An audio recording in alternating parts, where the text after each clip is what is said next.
Okay, you're in Excel and you want to start a new line within a cell. So if I type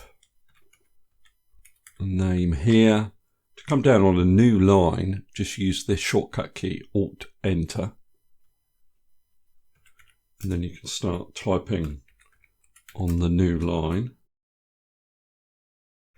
And then again, Alt-Enter to start a new line, etc., etc.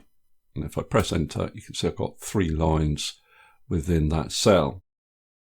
Now that's a really simple example. What if I wanted to get name and address currently in different columns in one cell, but with multiple lines within the cell? And to do this, use a function called text join.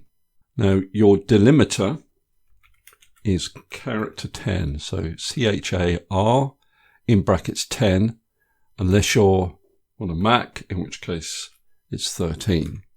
I'm on a PC, comma, ignore empty. So this is useful if you have empty fields within your data. I do.